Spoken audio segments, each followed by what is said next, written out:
Well, good morning, SECC family. It is time for another journey through the Bible. Let's get back into Joshua chapters 10 and 11. Stick around.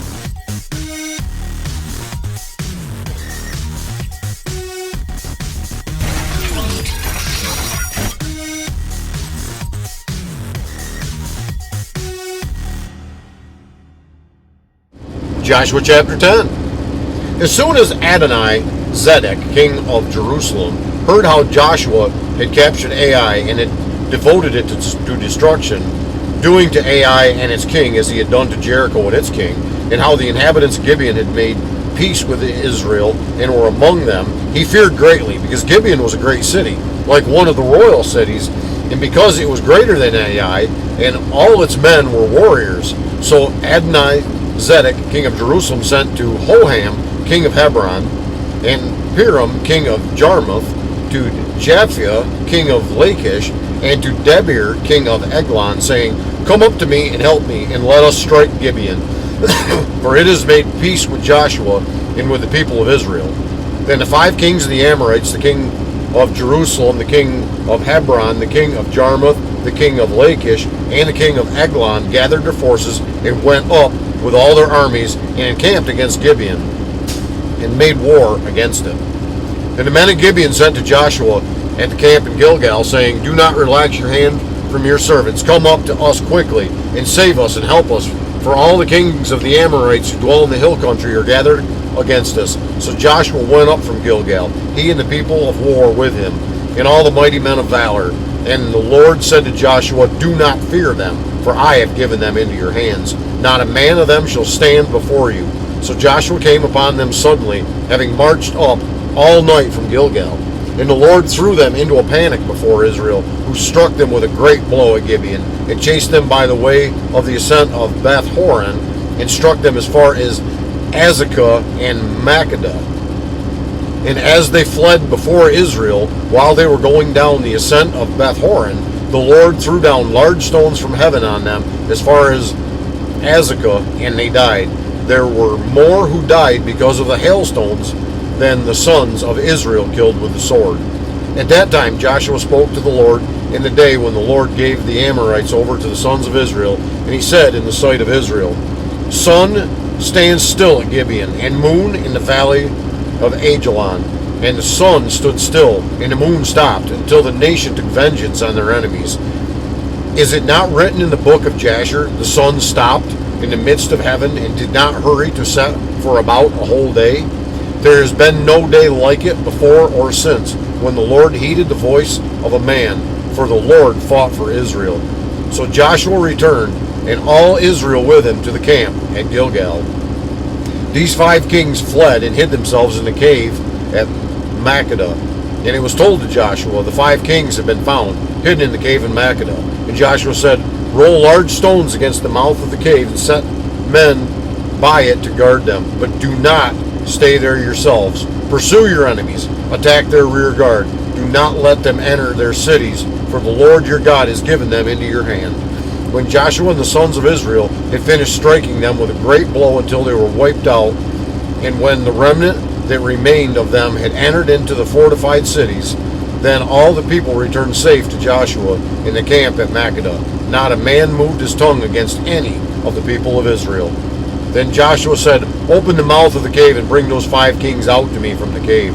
And they did so, and brought those 5 kings out to him from the cave. And the king of Jerusalem, the king of Hebron, the king of Jarmuth, and the king of Lachish, and the king of Eglon. And when they brought those kings out to Joshua, Joshua summoned all the men of Israel, and said to the chiefs of the men of war who had gone with him, Come near, put your feet on the necks of these kings. Then they came near and put their feet on the necks. And Joshua said to them, Do not be afraid or dismayed. Be strong and courageous, for thus the Lord will do to all your enemies against whom you fight. And afterwards Joshua struck them and put them to death. And he hanged them on 5 trees, and they hung on the trees until evening. But at the time of going down of the sun, Joshua commanded, and they took them down from the trees and threw them into the cave where they had hidden themselves. And they set large stones against the mouth of the cave, which remain to this very day. As for Makkedah, Joshua captured it on that day, and struck it and its king with the edge of the sword. He devoted to destruction every person in it. He left none remaining. And he did to the king of Makkedah just as he had done to the king of Jericho. Then Joshua and all Israel with him passed on from Makkedah to Libnah and fought against Libnah. And the Lord gave it also and its king into the hand of Israel, and he struck it with the edge of the sword, and every person in it. He left none remaining in it. And he did to its king as he had done to the king of Jericho.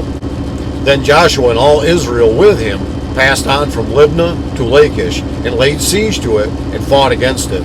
And the Lord gave Lachish into the hand of Israel, and he captured it on the second day, and struck it with the edge of the sword, and every person in it, as he had done to Libnah. Then Horam, king of Gezer, came up to help Lachish, and Joshua struck him and his people until he left none remaining.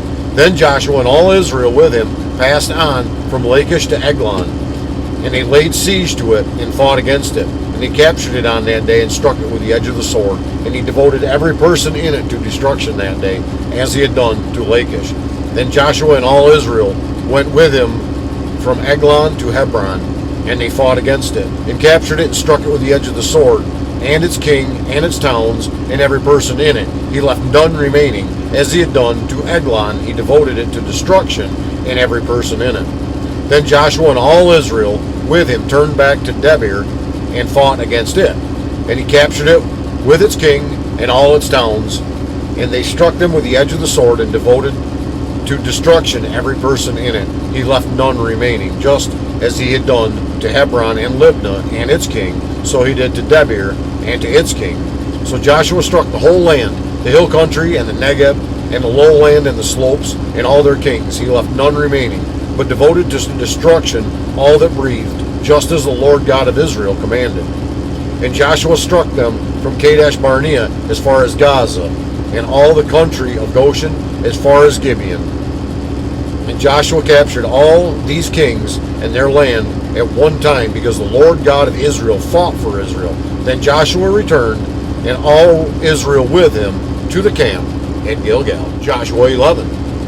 When Jabin, king of Hazor, heard of this, he sent to Jobab, king of Madon, and to the king of Shimron, and to the king of Akshaph, and to the kings who were in the northern hill country, and in the Arabah south of Chinneroth, and in the lowland, and of Naboth Dor on the west, to the Canaanites in the east and the west, the Amorites and the Hittites, the Perizzites, the Jebusites in the hill country, and the Hivites under Hermon in the land of Mizpah.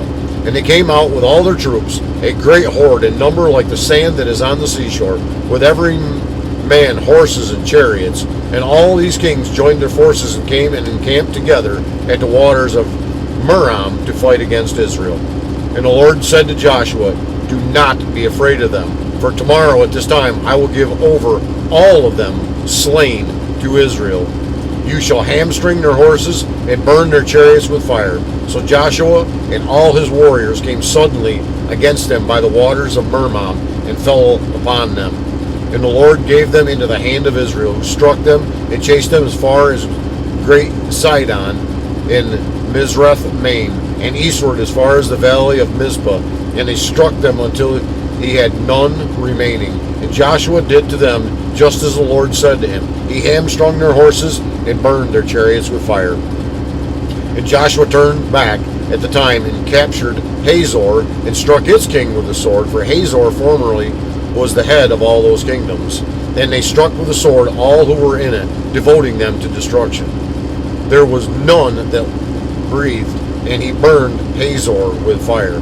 And all the cities of those kings and all their kings Joshua captured and struck them with the edge of the sword, devoting them to destruction, just as Moses, the servant of the Lord, had commanded. But none of the cities that stood on mounds did Israel burn, except Hazor alone that Joshua burned. And all the spoil of these cities and the livestock the people of Israel took for their plunder. But every person they struck with the edge of the sword until they had destroyed them. And they did not leave any who breathed. Just as the Lord had commanded Moses his servant, so Moses commanded Joshua. And so Joshua did. He left nothing undone of all the Lord had commanded Moses. So Joshua took all that land the hill country and the Negeb, and all the land of Goshen, and the lowlands, and the Arabah, and the hill country of Israel, and its lowland, from Mount Halak, which rises towards Seir, as far as Baal Gad, in the valley of Lebanon, below Mount Hermon. And he captured all the kings and struck them and put them to death. Joshua made war a long time with all those kings. There was not a city that made peace with the people of Israel except the Hivites, the inhabitants of Gibeon. They took them all in battle, for it was the Lord's doing to harden their hearts, that they should come against Israel in battle, in order that they should be devoted to destruction, and should receive no mercy, but be destroyed, just as the Lord commanded Moses. And Joshua came at that time and cut off the Anakim from the hill country, from Hebron, from Debir, from Anab, and from the hill country of Judah, and from all the hill country of Israel. Joshua devoted them to destruction with their cities. There was none of the Anakim left in the land of the people of Israel. Only in Gaza and Gath and in Ashdod did some remain. So Joshua took the whole land according to all that the Lord had spoken to Moses, and Joshua gave it for an inheritance to Israel according to their tribal allotments, and the land had rest from war. That wraps up our reading today in Joshua chapters 10 and 11. Lord willing, we will be right back here again tomorrow. And until then, I would ask that the Lord would richly bless you. Yes, you. Have a great and godly day today, and I will see you tomorrow.